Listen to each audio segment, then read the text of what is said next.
Hello दोस्तों, नमस्कार। जैसे कि आपने थंबनेल देख ही लिया है कि ज्ञान से ज्ञान बढ़ता है। हम भारतीय लोगों को एक प्रचलन है कि हम फ्री की सलाह देते हैं। इसका कारण यह है कि हम आयुर्वेद से प्राचीन काल से जुड़े हुए हैं और आयुर्वेद ये कहता है कि आप अगर कोई नुस्खा, कोई सलाह जो शरीर को स्वस्थ रखे, जो समाज को स्वस्थ रखे, जो देश को स्वस्थ रखने में अगर अच्छी है सलाह, आपका विचार, आपका उपचार, आपकी सलाह, आपकी योग्यता, जो भी आपके सोच समझ अगर देश को स्वच्छ बनाते तो आप उसको ज़रूर बांटिए। हमारे देश की हम ये एक प्रचलन है, सदियों से चला हुआ है, क्योंकि हम लोग आयुर्वेद को सबसे ज़्यादा मानते हैं। लेकिन आज के समय में यदि आपने किसी बीमारी के पता चला किसी यार दोस्त को है या किसी कोई आके ऐसे बैठ कर उसने कहा कि हमें ये चीज़ है, ये प्रॉब्लम है, और आपने कोई उनको बता दिया कि देसी नुस्खा बता दिया कि आप ये कीजिए या कुछ सलाह दे कि आप वहाँ जाकर उस डॉक्टर से ले, तो आप सबसे बड़े चूतिया साबित होंगे। सॉरी ऐसे वर्ड यूज़ करने के लिए, लेकिन हकीकत है, ये बात हकीकत है कि आप सबसे बड़े चूतिया कहला जाएंगे। क्योंकि आज जो मॉडर्न टाइम है, जो आज आधुनिक समय है, वो आप जैसे सलाह देने वालों के लिए सही नहीं है। हालांकि आपकी सलाह से भले वो ठीक हो जाए, फिर भी आप गलत हैं। क्योंकि पता है क्या कहते हैं लोग, इतने बड़े बड़े हॉस्पिटल खुले डिग्री ले रहे, पागल है, बिल्कुल पागल है।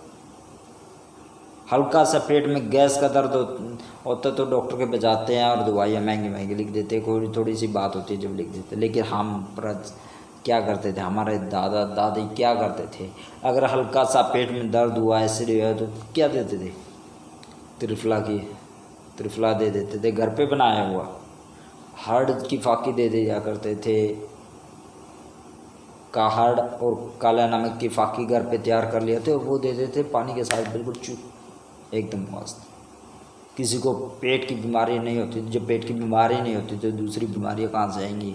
आज तरह तरह की बात। जैसे कि मैंने जो आज का टॉपिक है मैं खुद पे लेता हूँ। मैंने अक्सर, मेरी आदत है कि अगर किसी को कुछ हो गया तो देसी नुस्खे बताना मेरी एक आदत है, और इसी के कारण मेरा बहुत ज़्यादा मजा बनता है। बनने दे यार, क्या हुआ, क्योंकि हम तो पुराने विचारों के हैं और पुरानी सभ्यता से जुड़े हैं और पुराने ऋषि मुनियों की बात को आज भी सोचते हैं कि आगे बढ़ा जाए, क्योंकि हम स्वस्थ होंगे तो देश स्वस्थ होगा।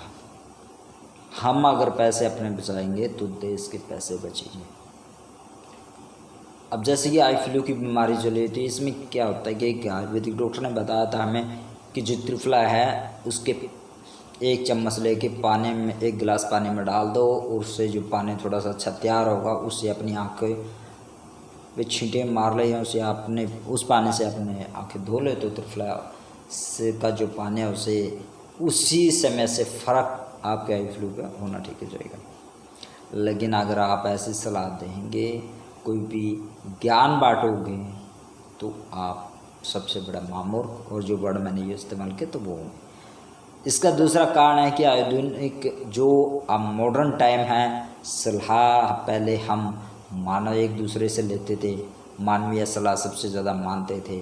लेकिन आज जो सलाह लेते हैं वो मोबाइल से लेते हैं, और मोबाइल से जो सलाह होती है वो फिर इंसानों से कहाँ, एक दूसरे की सलाह वहाँ पर फीकी पड़ जाती है। हालांकि मोबाइल पे जो आपको सलाह मिलती है, चाहे गूगल पे हो, चाहे सोशल मीडिया पे हो, किसी भी तरह प्रकार की जो सलाह दे उस पर भी एक कोई ना कोई आदमी ही देता है, लेकिन वो सलाह ज़्यादातर मानी जाती है। लेकिन अगर आप ऐसे ही फेस टू फेस बैठे और कोई सलाह दे तो आप सबसे बड़े मामूर्ख और चूतिया साबित होंगे। और ये हकीकत है, पूर्णतः सच्चाई है। इसलिए आप सलाह मत दीजिए, आप अपने ज्ञान को अपने पास रखिए। ऋषि मुनियों का समय गया, क्योंकि आज मॉडर्न टाइम है और मॉडर्न समय है, इसलिए सलाह मत दीजिएगा। आज से मैंने भी सलाह देनी बंद कर दीजिए, आप मत दे, क्योंकि ज्ञान बांटने से ज्ञान तो बढ़ता है, ये बात सच्चाई है। लेकिन आज ज्ञान बांटने वाला मामूर्ख कहलाता है। इसलिए भैया सलाह देना बंद कीजिएगा। चाहे किसी का स्वास्थ्य खराब हो, चाहे किसी के पैसे खराब, जो मर्जी हो, आप सलाह मत दीजिएगा। किसी को सलाह देने का कोई फ़ायदा नहीं होता, चाहे अच्छी हो चाहे बुरी हो, कोई फ़ायदा नहीं है। क्या फ़ायदा किसी को सलाह देने का जब हमारा ही मजाक है। हालांकि बाद में वो पैसे खर्च करने के बाद भी ठीक नहीं होते, अच्छे अच्छे डॉक्टरों को ठीक नहीं होते, लेकिन बाद में आपकी छोटी सी सलाह से वो ठीक हो जाते हैं। उसके बावजूद भी आप मूर्ख और चूतिया साबित होते हैं। इसलिए कृपया करके आप किसी को कोई भी किसी प्रकार की सलाह न दें, ख़ास तौर पर स्वास्थ्य को लेके। इसलिए मैंने भी सलाह देना बंद कर दिया है, खासकर स्वास्थ्य को लेके। हालांकि आयुर्वेद से किसी का स्वास्थ्य को नुकसान नहीं पहुंचता, लेकिन अगर आप कोई भी दवाई किसी से लेकर आते हो तो डॉक्टर से शायद वो साइड इफ़ेक्ट करती है। हालांकि आज 99% दवाई ऐसी है जो आपको साइड इफ़ेक्ट करती है, इसका रिजल्ट बाद में आता है। लेकिन आयुर्वेद का कोई भी आप दवाई ले लो, उससे आपका कभी भी साइड इफ़ेक्ट नहीं होगा, चाहे वो दवाई आपकी उस बीमारी के लिए हो या ना हो, फिर भी आपका स्वास्थ्य खराब नहीं होता, कोई साइड इफ़ेक्ट नहीं होता है। इतनी खूबियाँ है आयुर्वेद के अंदर। लेकिन आयुर्वेद को आज न मानकर हम मॉडर्न टाइम में चले जा रहे हैं। बीमारियाँ दवाइयाँ खा तरह तरह की बीमारी हो रही है, और सबसे ज़्यादा बीमारी आज हमें शुगर की हो रही है, पाइल्स की हो रही है, कैल्शियम की हो रही है, हड्डियाँ कमज़ोर हो रही है, रीढ़ की हड्डियों में झटके आ जाना, ये चीज़ों की हो रही है। पहले ऐसा कुछ नहीं था, क्योंकि सबसे बड़ी बात क्या होगी कि हमारा खान पान, और दूसरी बात कैंसर का सबसे बड़ा देश इंडिया बन चुका है। मोटापे का सबसे बड़ा देश चीन था, लेकिन आज इंडिया बन चुका है। क्यों? क्योंकि हमारा खान पान बदल दिया गया है। हम नहीं बदले, अंग्रेज़ों ने हमारा खान पान बदल दिया। जब हम गुलाम हुए थे अंग्रेज़ों के, तब उन्होंने देखा यहाँ पर जो ताकतवर लोग होते हैं वो क्या होता है कि मिट्टी के बर्तनों में खाना खाते हैं, और पीतल के बर्तनों में खाना खाते हैं, लोहे के बर्तनों में खाना खाते हैं। इन्होंने हमारे बर्तन चेंज कर दिए, खाना पीना चेंज कर दिया, इसीलिए हम बीमार ज़्यादा होने लगे। और इस कारण से आयुर्वेद से पीछे हट गए लोग, अंग्रेजी दवाइयों के करीब आ गए, जिससे जो आयुर्वेद की सलाह देने वाला है वो मूर्ख और चूतिया साबित होता है। यही कारण है। कई बार को मेरी बातें बहुत सी बुरी लगी, हालांकि वो सही है, क्योंकि समय के अनुसार सब चीज़ें बदलती हैं, और जितना जल्दी और जितना